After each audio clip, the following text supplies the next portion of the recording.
દિવ્ય યાત્રા, રહસ્યમય કથાઓ અને ભક્તિની દુનિયામાં સ્વાગત છે આપનું. લાઈફ એન્ડ જર્ની વિથ પવિત્રતામાં ભારતનું એક એવું મંદિર છે જે અનેક વખત તૂટ્યું છતાં દર વખતે ફરી ભવ્ય બનીને ઊભું થયું. શું તમે જાણો છો કે ભારતના પ્રથમ જ્યોતિર્લિંગ સોમનાથ મહાદેવની સ્થાપના કેવી રીતે થઈ? ચંદ્રદેવને એવો ભયંકર શાપ મળ્યો કે તેમનું સમગ્ર તેજ નષ્ટ થવા લાગ્યું અને કેવી રીતે ભગવાન શિવે તેમને મૃત્યુ સમાન દુઃખમાંથી બચાવ્યા. આજે આપણે જાણીશું સોમનાથ જ્યોતિર્લિંગની દિવ્ય, પવિત્ર અને ચમત્કારિક કથા. તો ચાલો વિડીયો અંત સુધી જરૂર જોતા રહેજો. હર હર મહાદેવ. પ્રાચીન સમયમાં બ્રહ્માજીના માનસ પુત્ર દક્ષ પ્રજાપતિ હતા. તેઓ અત્યંત શક્તિશાળી અને મનિષ્ઠ રાજા હતા. દક્ષ પ્રજાપતિને 27 સુંદર, તેજસ્વી અને ગુણવાન પુત્રીઓ હતી. સમય આવતા દક્ષ પ્રજાપતિએ પોતાની તમામ 27 પુત્રોના લગ્ન ચંદ્રદેવ સાથે.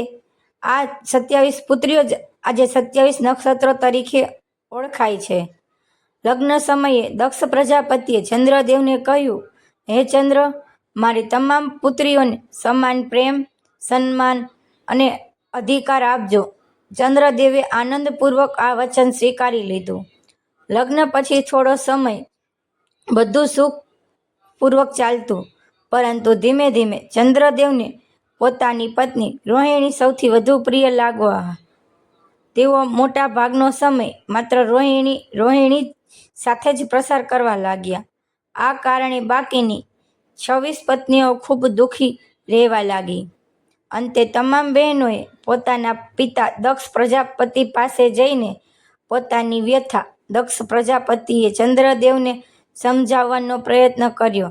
તેમણે કહ્યું, તમે મારી તમામ પુત્રીઓને સમાન પ્રેમ આપવાનું વચન આપ્યું હતું. તેમણે કહ્યું, પરંતુ ચંદ્રદેવ આ વાતને ગંભીરતાથી લીધી નહીં. આથી દક્ષ પ્રજાપતિ અત્યંત ક્રોધી થયા. હે ચંદ્ર, આજથી તારો તેજ દિવસે ને દિવસે ક્ષીણ થતો જશે. ચંદ્રનું તેજ ઘટતા સમગ્ર સૃષ્ટિ પર તેની અસર થવા લાગી. રાત્રિઓ અંધકારમય બની ગઈ. ઔષધિઓ સુકાવા લાગી. વનસ્પતિઓનો વિકાસ અટકી ગયો. પ્રકૃતિનું સંતુલન બગડવા લાગ્યું. દેવતાઓ ખૂબ ચિંતિત થઈ બ્રહ્માજી પાસે પહોંચ્યા. બ્રહ્માજીએ કહ્યું, આ શ્રાપમાંથી મુક્તિ માત્ર ભગવાન શિવ જ આપી શકે. બ્રહ્માજીના આદેશ મુજબ ચંદ્રદેવ ગુજરાતના પવિત્ર પ્રભાસ ક્ષેત્રમાં આવ્યા. ત્યાં તેમણે રેતીમાંથી એક પવિત્ર શિવલિંગ બનાવ્યું. ત્યારબાદ તેમણે ઓમ નમઃ શિવાય મંત્રનો જાપ શરૂ કર્યો. વર્ષો સુધી અતિ કઠોર તપસ્યા કરી, ભોજન અને ઊંઘનો ત્યાગ કરી તેઓ માત્ર ભગવાન શિવના ધ્યાનમાં લીન રહ્યા. ચંદ્રદેવની અડગ ભક્તિથી પ્રસન્ન થઈ ભગવાન શિવ પ્રગટ થયા. આકાશ પ્રકાશથી ઝગમગી ઉઠ્યું.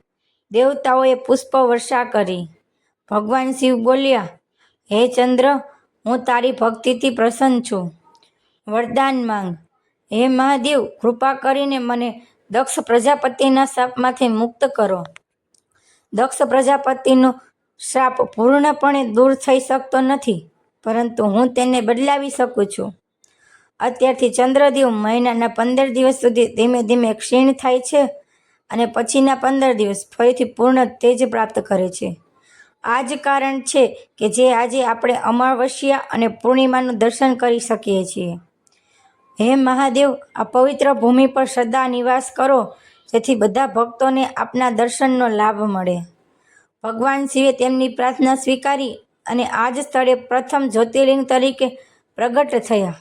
સમય જતાં અહીં ભવ્ય સોમનાથ મંદિરનું નિર્માણ થયું. ઇતિહાસમાં અનેક વખત આ ભવ્ય મંદિર તોડીને પાડવામાં આવ્યું. ઓમ નમઃ શિવાય. પરંતુ દરેક વખત ભક્તોની અડગ શ્રદ્ધાએ સોમનાથને ફરી ભવ્ય રૂપમાં ઊભું કર્યું.